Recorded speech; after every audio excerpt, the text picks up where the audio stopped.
Reconocido como uno de los padres de la sociología, junto con Karl Marx y Auguste Comte y Emile Durkheim, Maximilian Weber fue un sociólogo, economista, jurista, historiador y politólogo alemán, considerado uno de los fundadores del estudio moderno de la sociología y la administración pública, con un marcado sentido antipositivista. Siendo el mayor de los hermanos, se creó en un ambiente familiar inmerso en la política y su hogar recibió la vista de prominentes académicos y figuras públicas.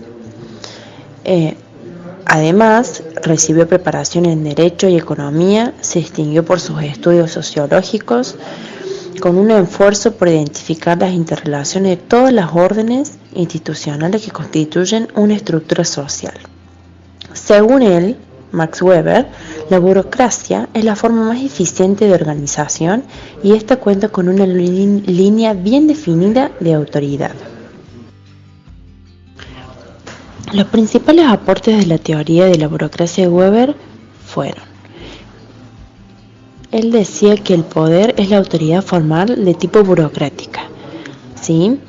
Que esto decía que estaba por mediante cargos o desempeños o imposición. Hablaba también de la división del trabajo por funciones especializadas, según reglas previsibles.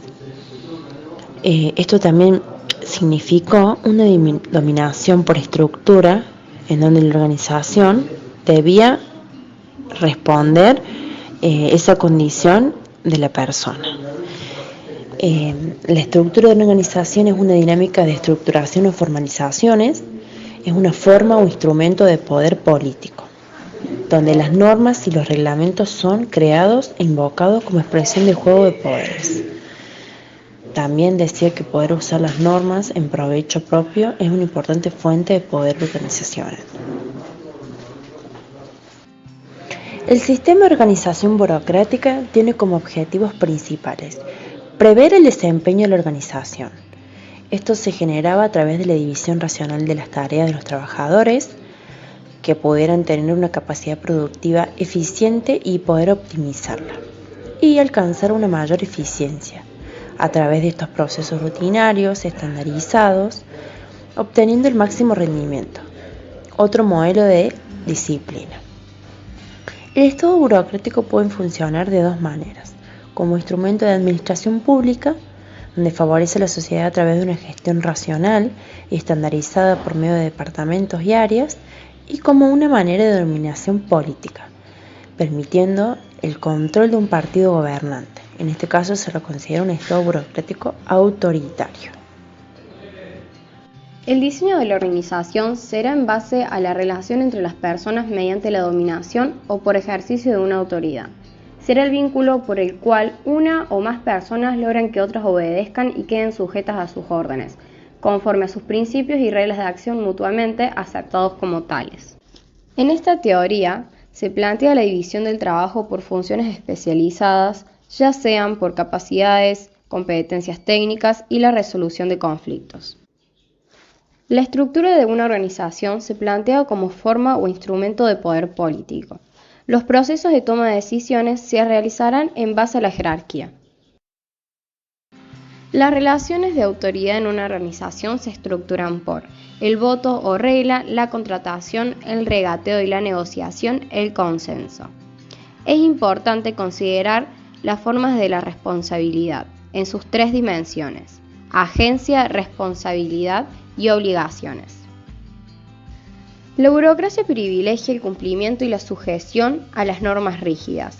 Lo hace por encima de los objetos de las políticas públicas y la búsqueda de resultados que satisfagan las demandas de la población.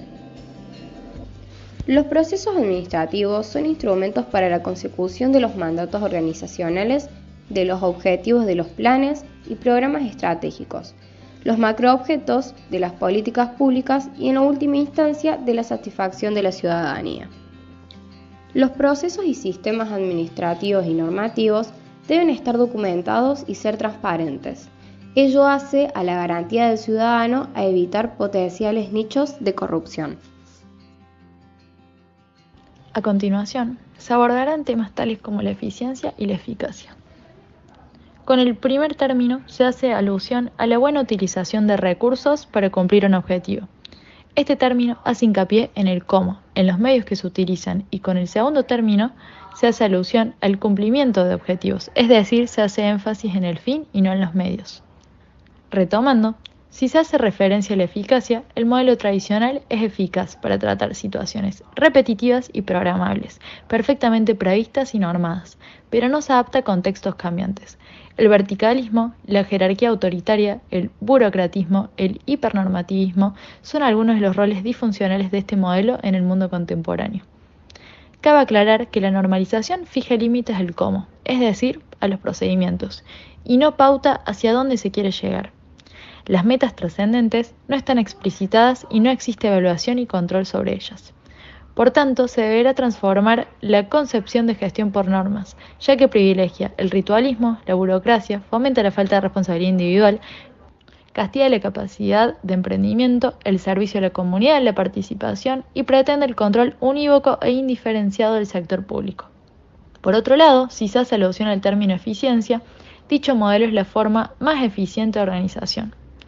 La teoría se basa en la adecuación de los medios a los objetivos pretendidos para garantizar la máxima eficiencia posible en el alcance de esos objetivos.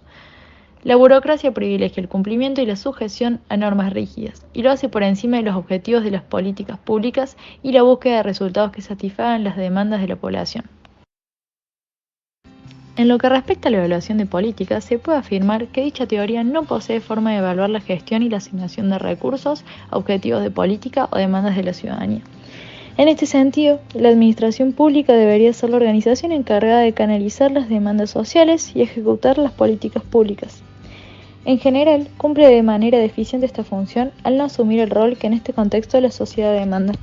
Esta ineficiencia, practicada durante décadas, denominada peyorativamente burocracia, desvirtúa la administración pública, al Estado y a la política. Se desarrolla en un medio con valores administrativos tradicionales y las decisiones se dificultan por los cánones establecidos por una normatividad rígida y obsoleta. Lo que se cuestiona es el modo de administración por normas y lo que se busca es revisar tanto las normas como los procedimientos administrativos. Se trata de hacerlos más ágiles. En la administración pública tradicional es más importante cómo se hacen las cosas y no qué es lo que se hace. Se puede ser sancionado si no se hace algo de determinada manera, pero no se evalúa por qué es lo que hace.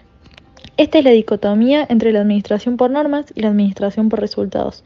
Se sobrevaloran los procedimientos normativos en lugar de enfatizar los de resultados. Los valores imperantes son los de la ritualidad de un contexto burocrático. Obviamente, al afirmarse esto, no se pretende instaurar una administración que no esté sujeta a leyes y normas. La norma es creada primariamente para preservar al ciudadano de las arbitrariedades del funcionario. Pero el exceso de ellas, que el público desconoce, no hace más que facilitar la discrecionalidad del administrador, lo que da lugar a la inmoralidad. La tendencia al exceso de normas genera una hipertrofia del orden jurídico, complejidad y superposición de reglas, lo que se traduce en un efecto contrario al originalmente buscado. Se avasallan los derechos del ciudadano a través de una compleja e impersonal maraña jurídica que éste desconoce y no comprende. Otro tanto ocurre con el nivel político de la administración pública, donde la burocracia, valiéndose de normas y procedimientos, se transforma en una máquina de impedir y trabajar decisiones, según intereses personales, sistémicos y a veces simplemente absurdos. Seguidamente se plantean las razones por las que el modelo burocrático de Weber no fue tan efectivo.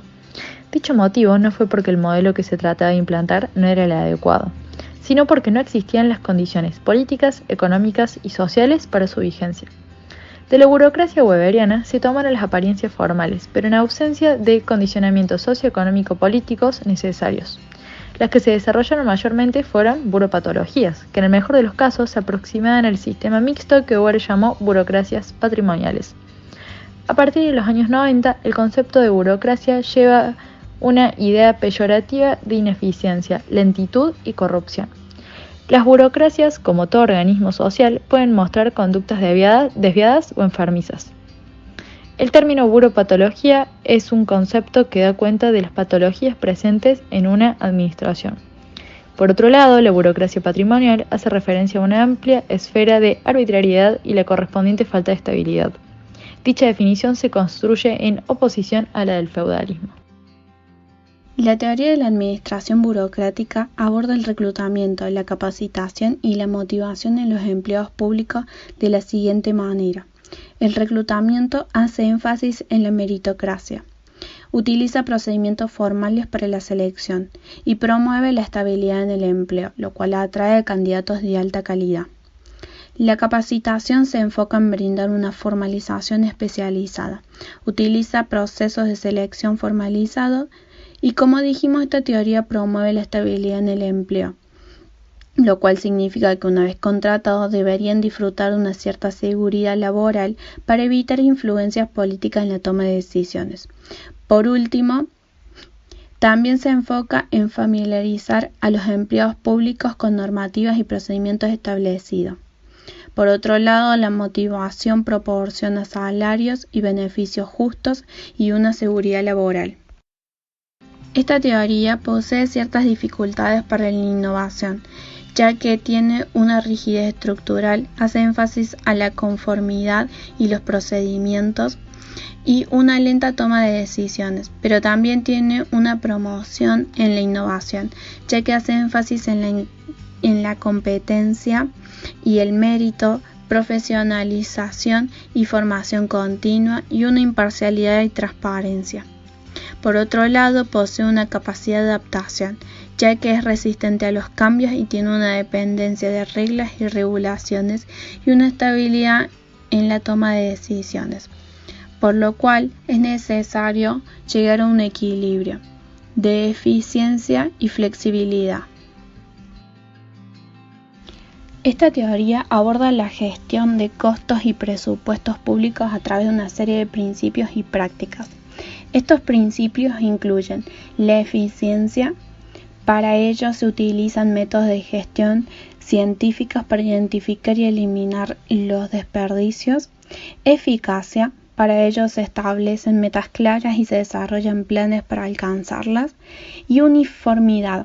Busca aplicar los mismos métodos y procedimientos en todas las organizaciones públicas.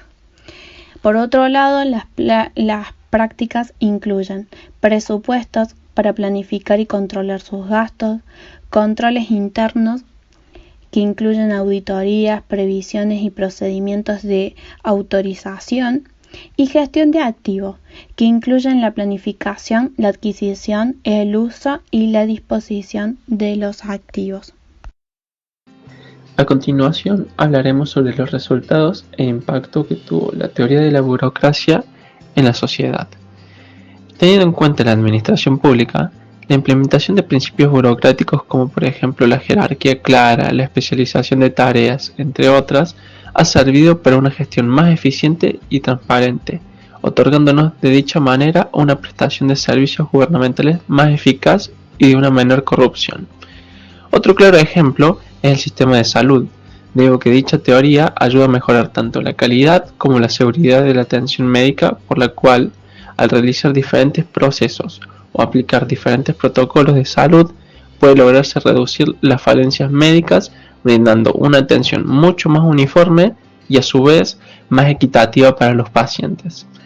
Con respecto al sistema educativo, la burocracia ha sido de gran ayuda para establecer diversas reglas o procedimientos claros a la hora de realizar una admisión de un estudiante, realizar diferentes programas académicos o al evaluar un desempeño docente.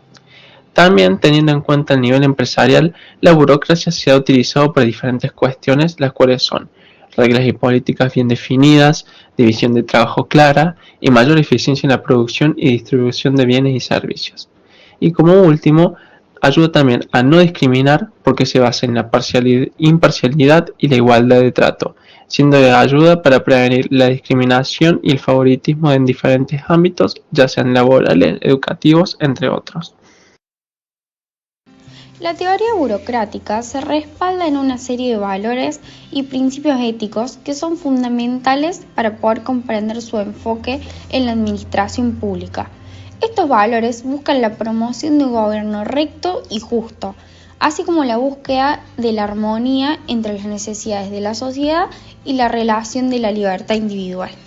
En esencia, esta teoría promueve confianza y responsabilidad como pilares fundamentales en su gestión.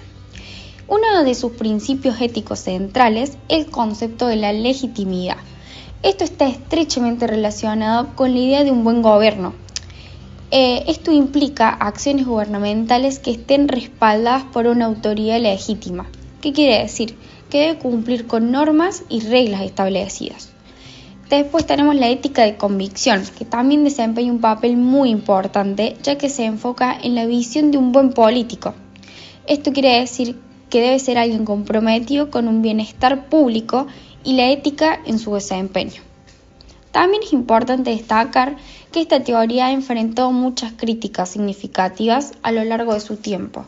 Una de las principales fue respecto de su falta de flexibilidad y un enfoque rígido en su cumplimiento de normas y procedimientos. Pero a pesar de estas críticas, la teoría demostró eficiencia y eficacia en la obtención de sus resultados, especialmente en entornos competitivos. Luego tenemos lo que es el neoinstitucionalismo. Tuvo un papel importante ya que permitió avances en términos de reformas del contenido, lo que le contribuyó para superar ciertas limitaciones de la teoría. Sin embargo, persisten desafíos importantes que no logran resolver por completo, como por ejemplo la dificultad para crear valores compartidos administrativamente y también la desigualdad en la distribución de recursos, que esto a menudo dificulta la formación de consensos amplios en la sociedad. Entonces, en resumen, podemos decir que los valores y principios éticos respaldados por la teoría son coherentes con las expectativas de la sociedad en términos de eficacia y eficiencia de su gestión. Y a pesar de sus críticas sobre la postura de Weber respecto de la deshumanización, que así lo denominó, referido a que la racionalidad no incluye ni emociones ni falta de razones. Esta teoría sigue teniendo un enfoque muy importante en el estudio y la práctica de la administración pública.